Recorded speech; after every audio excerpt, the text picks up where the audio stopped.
Jones TV.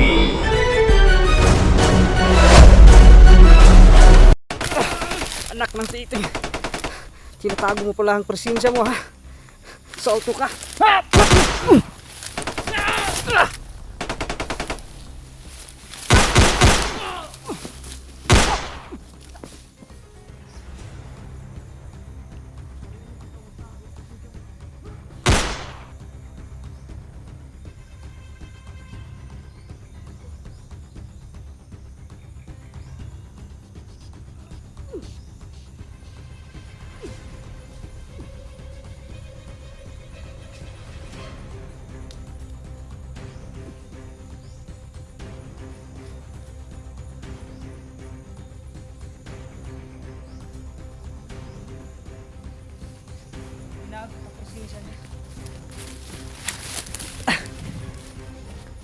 Yun mga kaidol, namuntikan pa tayo. Hindi ko akalain na tinago niya presensya yung mga kaidol, kaya yun tuloy pinagraratra tayo. Buti na lang at may kabilisan yung galawan natin, nakapagtago tayo kaagad. Namuntik na yan.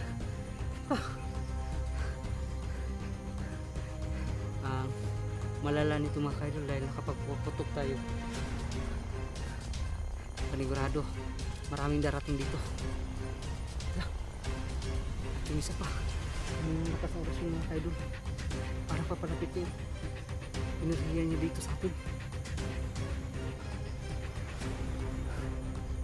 Kailangan natin magtagulilo nito para hindi tayo makita ng basta-basta at matago natin yung presensya natin. Siyempre, napaparating yun. So, gano'n, magtatagulilo muna tayo. So, ayan, nakapagtagulilo na tayo. Kailangan na tayo magdadaan para mas makontrol natin yung presensya natin ng tago ng gusto.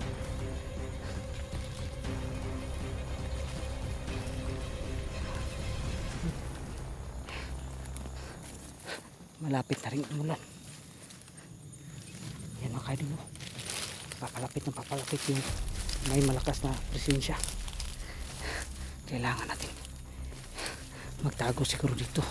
Dito na lang muna tayo magtatago.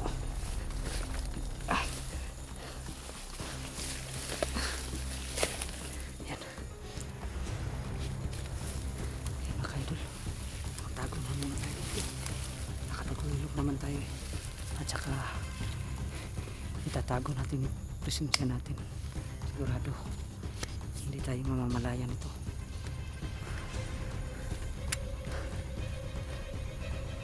Kaya papalapit na ng papalapit. Okay doon.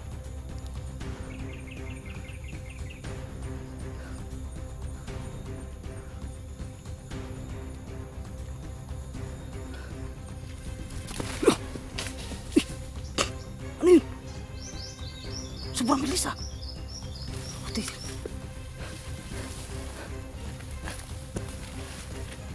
Loh.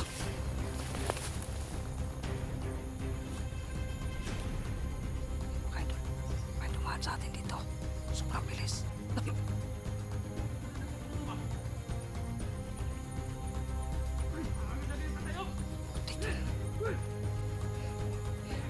Ito yung may malakas na rasyon mga kaidol. At sobrang bilis. Kaya pala mabilis na ako.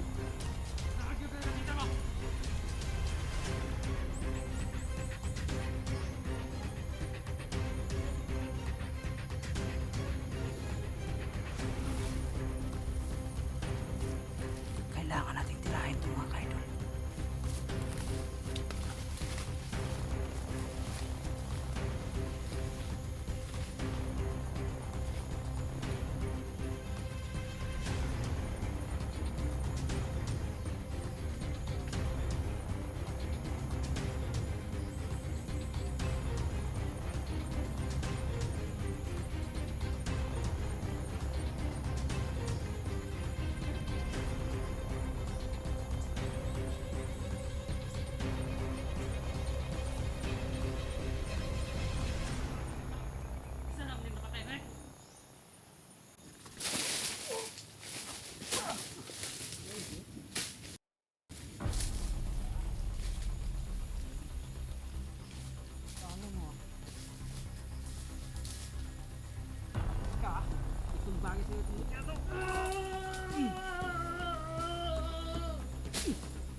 Yun mga idol.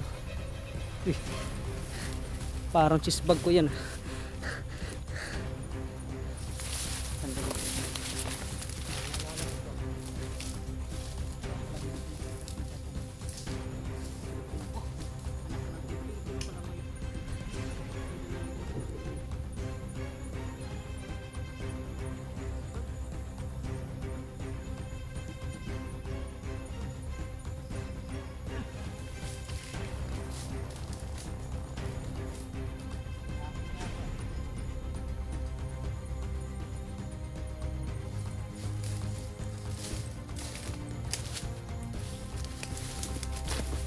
Yun mga idol. Kahit sobrang bilis niya ay nadali natin dahil hindi niya nakita yung pagtagulilong natin mga idol, kaya yun nadali natin. Tsaka ginamitan lang natin ng mutya yung binigay sa atin ng kaibigan natin na si Aring Lipaut at kaibigan Rico. Yun na yung ginamit ko sa kanya para tuluyan ng magwakas ang buhay niya, at maya maya ay susunugin natin yung mga kaidol bago pa dumating yung mga ibang kasama niya. Panigurado mga kaidol ay pupunta yung mga yun dito dahil nakarinig yung mga putok, at saka sa ngayon ay hindi naman, wala pa tayong sasagap na mga energy, at saka wala rin tayong naamot. Yun lang yung isa dahil ano kasi hindi gumagalaw, kaya hindi natin na ano yung presensya niya kasi nagtatago pala yun. Marunong magtago ng presensya niya yung isa. Saka ito sa wakas ay nabawi ko na rin yung ano ko, yung bag natin, yung matagal lang nawawala sa atin, hindi na natin, nakala ko nga hindi ko na makikita to, buti at kita natin ulit.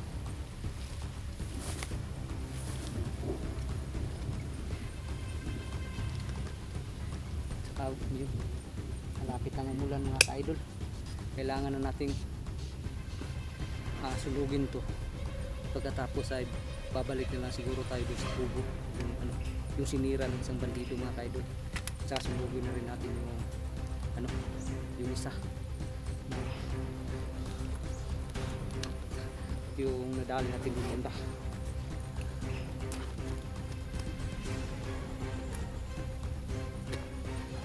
Lamang. So yun mga idol,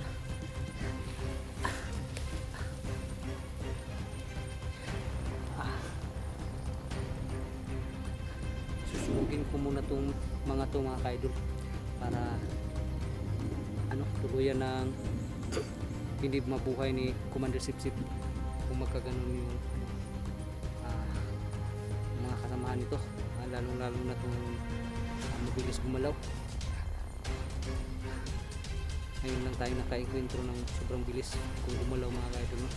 Pero buti na lang dahil sa angking natin, pang-amoy at saka presensya ay madali natin nahuli siya kahit sa sobrang bilis niya.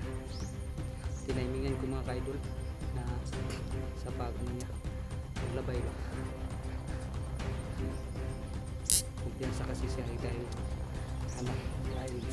dahil mabilis siya, kaya yun hindi niya namalaya na mahuhuli natin siya. Sobrang mahina na ang anak natin ngayon mga kahit kailangan natin magpahinga dahil dalawang beses na tayo gumamit ng tagululok. Hindi kasi pwede sa lahat ng oras ay gagamitin natin yung tagululok dahil yung katawan natin ang manghihina mga idol, no? Lalong lalo na yung tagulilong na hindi makikita sa camera. Yun hindi talaga pwedeng gamitin palagi dahil manghihina yung katawan natin, dahil yun, umaabsorb ng lakas natin sa katawan ang tagulilong na hindi makikita sa camera. So ayan,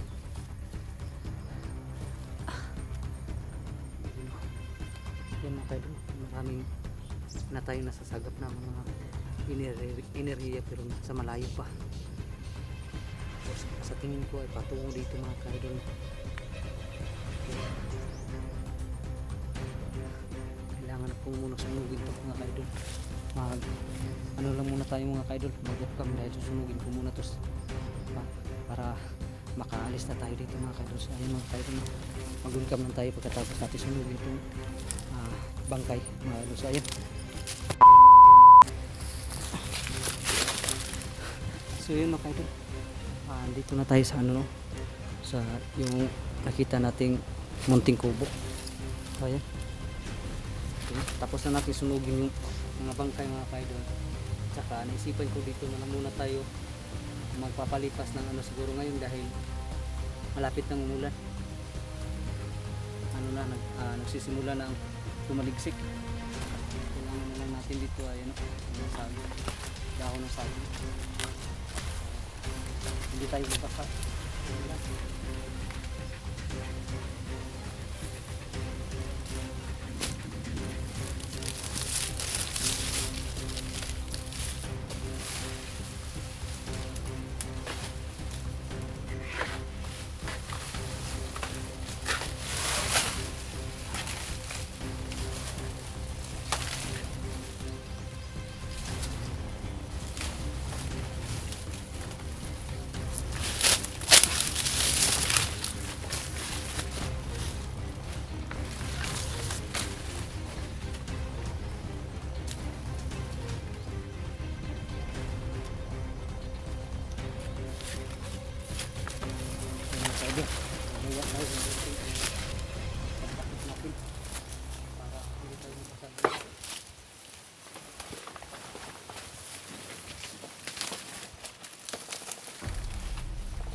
Pwede na tayo dito sa loob na.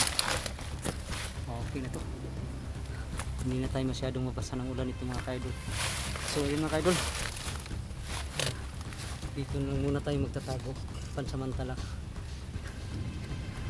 dahil yun, malapit nang bumuhos yung malakas na ulan at wala tayong ibang nakitang masisilungan, kaya bumalik na lang tayo dito sa ano to, kung sinong gumawa nito magpapasalamat tayo nito dahil ano, hindi tayo masyadong mabasa ng ulan nito magbubuhos ng malakas na ulan mga kaidol. So yan, at saka mag-upcam na lang rin tayo mga kaidol, no, para hindi masira yung cellphone natin kasi lalagyan natin yan sa silupin, baka masira na naman.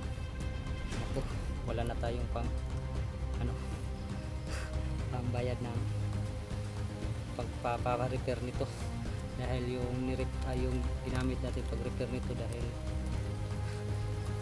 na ano, nabasa ng ulan ay papadala ko sana sa pamilya ko. Yun ginagamit ko kasi ano, importante kasi din ang cellphone mga kaidol. So yun, yung papadala ko naubos. Maghahanap na lang tayo pagbaba natin ng produce para may padala tayo sa pamilya natin mga kaidol. So ayan mga kaidol, hanggang dito na lang muna yung video natin. Mag-on cam na lang tayo pag pumula ng ulan at saka ano na, wala tayong mararamdaman na kanang kakaiba ay magpapahinga muna tayo. Pero pag may mararamdaman tayo na panganib, lalo na pag marami, ay aalis tayo dito sa ano, kubo-kubo ito mga kaidol. So yan, God bless po ulit mga kaidol at pagpalang hapon po sa ating lahat mga kaidol. So ayan go.